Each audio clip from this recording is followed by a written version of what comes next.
Bueno, eso, 17 de agosto, 168 años del fallecimiento del general San Martín, el llamado Libertador de América, ¿verdad?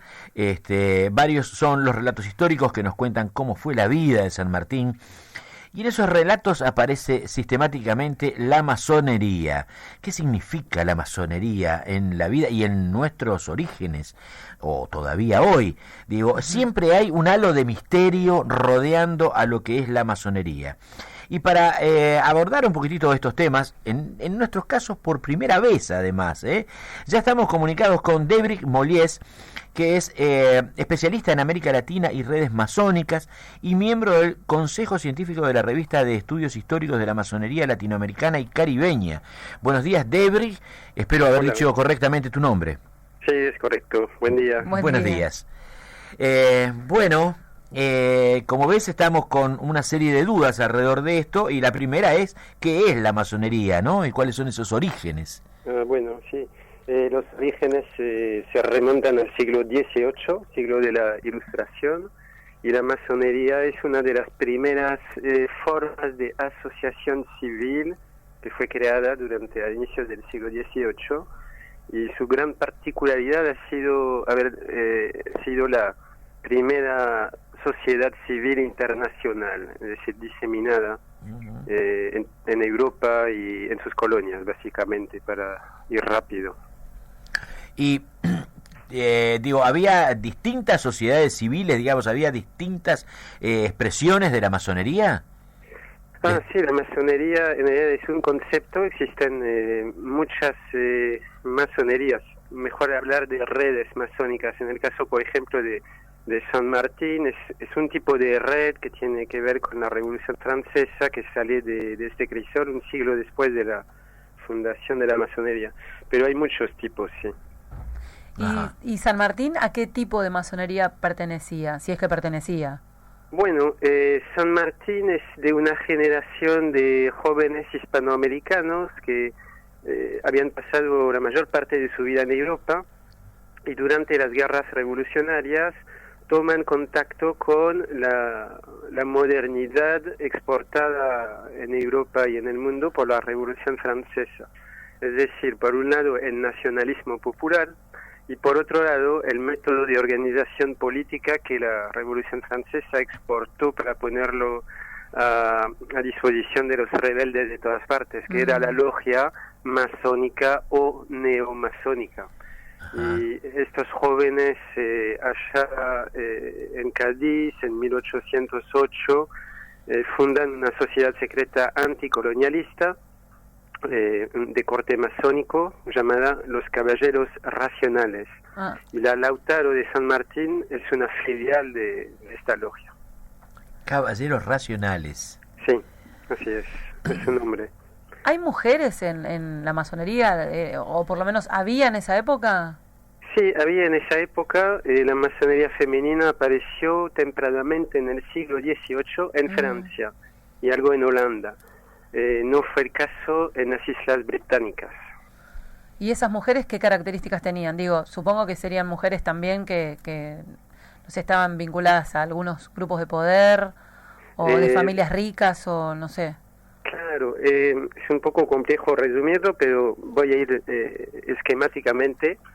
La masonería del siglo XVIII se dirige antes que todo a las élites paneuropeas, blancas, aristocráticas o burguesas. Y su cultura, para decirlo en dos palabras, es la de un cosmopolitismo distinguido. Ahora, la Revolución Francesa y las demás revoluciones atlánticas impactaron fuertemente en esta esfera masónica y modificaron su cultura, y se pasó del cosmopolitismo distinguido al universalismo militante, si se quiere. Ahí hay otro punto que comentar, es que la Revolución Francesa provocó en Inglaterra y las Islas Británicas una reacción conservadora de las élites, y por lo tanto su masonería, la masonería británica, también entró en un proceso de reacción conservadora. Es decir, que hay dos grandes tradiciones, para redondear, una tradición anglosajona, que sería más religiosa, conservadora y elitista, y una tradición latina que es más laica, democrática y social. Ajá. Laica, que no significa que sea atea. No. La laicidad cobija tanto a creyentes como no creyentes, sea del culto que sea. El el secretismo era parte de las condiciones para formar parte de las condiciones en las que se practicaban, o sea, se integraban a esta logia.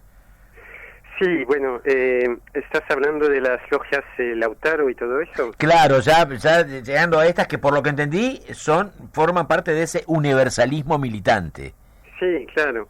Bien. Claro, ellos, el secreto primero tiene mucho que ver con el nacimiento de la sociedad civil en el siglo XVIII. Es decir, hasta ese momento los poderes políticos o religiosos tenían se decían absolutos, aunque realmente no tenían todos los medios tecnológicos de ahora para control social, pero la vida social estaba sometida a la censura, al control de estos poderes. Y el secreto fue la crisálida protectora que permitió a la sociedad civil empezar a formar sus organizaciones, sus asociaciones, etcétera. Por lo tanto, hay que verlo desde ese punto de vista, como por ejemplo lo subrayó Koselleck, entre otros autores, ¿no? Y obviamente durante el periodo revolucionario el secreto fue también una condición de supervivencia, de lucha. Por ejemplo, la logia Lautaro fue típicamente una logia clandestina, organizada para orientar el curso de la movilización en el Río de la Plata con un programa típicamente, digamos, inspirado por la Revolución Francesa, que contenía, entre otros, la abolición de la esclavitud, la abolición de la Inquisición, la abolición de los títulos de nobleza y una larga lista más. Estamos conversando con Debris Mollies, que es especialista en logias, en redes masónicas en realidad, ¿no? Sí. Bien, justamente te iba a preguntar si había un vínculo entre secretismo y clandestinidad, y vos lo acabás de contestar. Sí, entonces había una necesidad de clandestinidad para poder llevar adelante tanto en Francia como después acá. Lo que sí me llamó la atención es este verbo que expresaste vos, que es orientar el curso de la revolución. Sí, claro. La logia Lautaro conoció dos etapas hablo de Río de la Plata, de 1812 a 1815 tomó el control del gobierno de Buenos Aires, lanzó la guerra contra España y tuvo un papel decisivo en la Asamblea Constituyente de las Provincias Unidas en 1813, donde intentó también dejar plasmado su programa que comentaba con la promulgación de una constitución, abolición de los privilegios de casta, restauración de una tolerancia religiosa, la creación también de un clero nacional independiente del Vaticano. Ajá.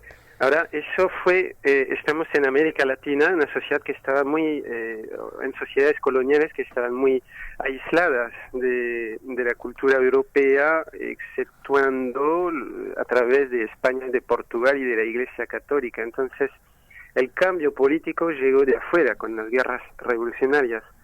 No había habido un cambio cultural durante el siglo XVIII, es decir, el nacimiento de una opinión pública como había sido el caso en Europa. Y por lo tanto las logias fueron aquí, no fueron un movimiento cultural como en Europa, sino que fueron nítidamente un movimiento político. Fue la primera forma de la política moderna en América Latina.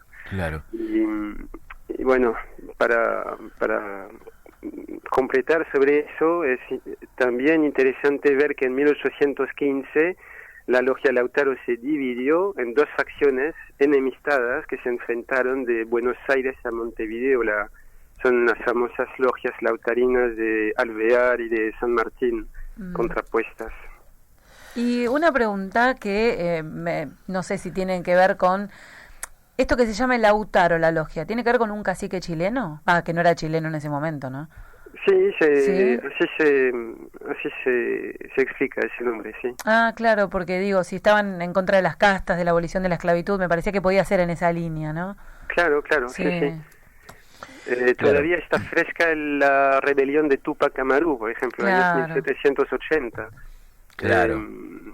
Bueno, que es otro tipo de rebelión, obviamente, no son criollos blancos de élite, ahí eran indios y masas degeneradas, pero el recuerdo en esta ideología nacionalista en formación, seguramente este recuerdo impactó y seguramente contribuye a explicar ese nombre, Lautaro.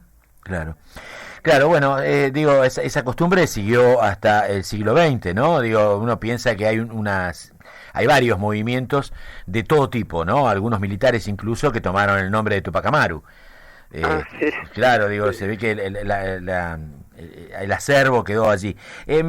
Tenía esta duda casi personal entre Alvear y San Martín, que vos también acabas de despejar en este momento, en esta división que vos hiciste, y una de las cosas que siempre me ha llamado la atención es que ambos hicieron este viaje en 1812, que llegaron en marzo aquí, este largo viaje, formando parte de una misma logia, en un mismo barco, que además me imagino que debe haber sido un espacio muy chiquitito como para compartirlo, y después bajaron dos personas tan diferentes.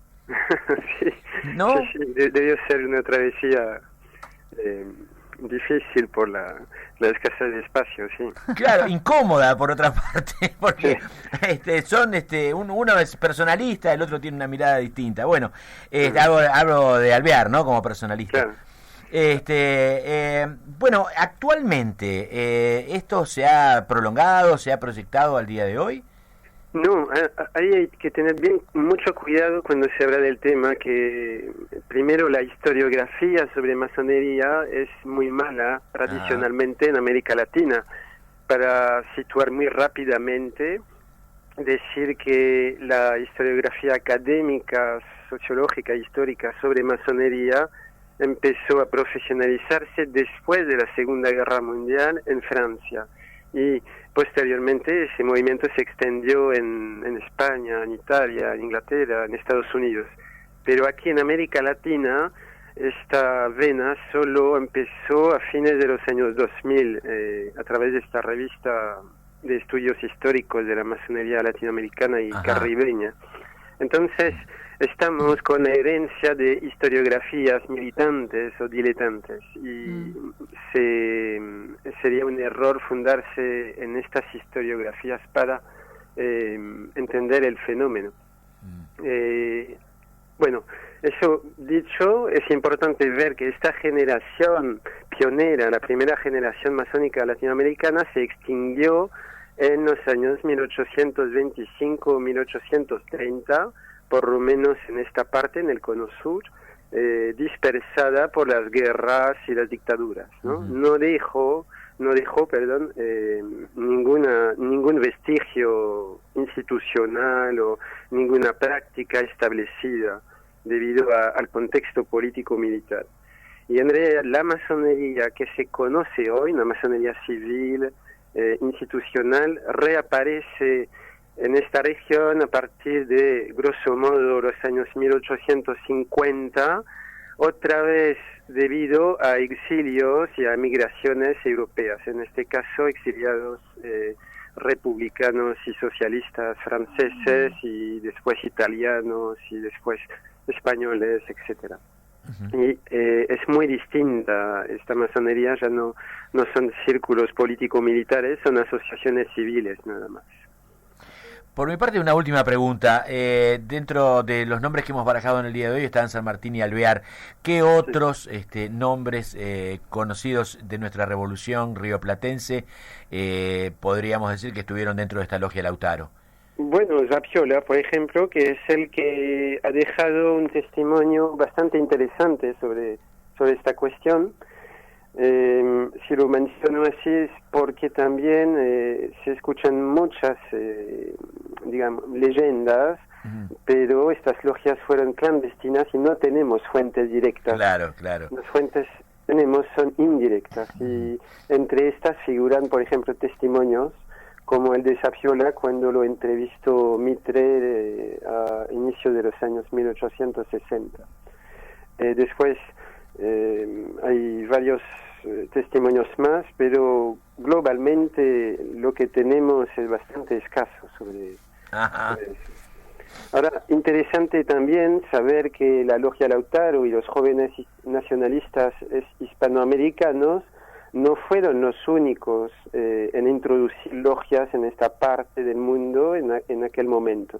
También hay que tener en cuenta el exilio después de Waterloo en 1815, el exilio de centenares de oficiales franceses experimentados que habían pasado por los ejércitos revolucionarios o napoleónicos y que se refugian después de la victoria de la Santa Alianza, que se refugian en Filadelfia y Baltimore. Y de aquí se enrolan varios centenares en los ejércitos que se constituían en Buenos Aires, pasando a transferir su cultura y su experiencia militar, y también masónica. Claro. Debrick, muchísimas gracias. Bueno, muchas gracias a ti. Que tengas un buen día. Bueno, gracias. Debrick Mollès es, como lo dijimos, especialista en América Latina y redes masónicas y miembro del Consejo Científico de la Revista de Estudios Históricos de la Masonería Latinoamericana y Caribeña. Y con una explicación amplia de lo que han sido estas logias, ¿no? Igual me quedaron un montón de cosas dando vuelta en la cabeza. Sí, como para preguntar, indagar. A mí lo que me quedó fue que todas las épocas han tenido sus formas de organizarse, ¿no? Para cambiar lo constituido. Y esta fue claramente una de esas formas. Por eso la clandestinidad, por eso el secretismo. Por eso eran jóvenes. Exacto.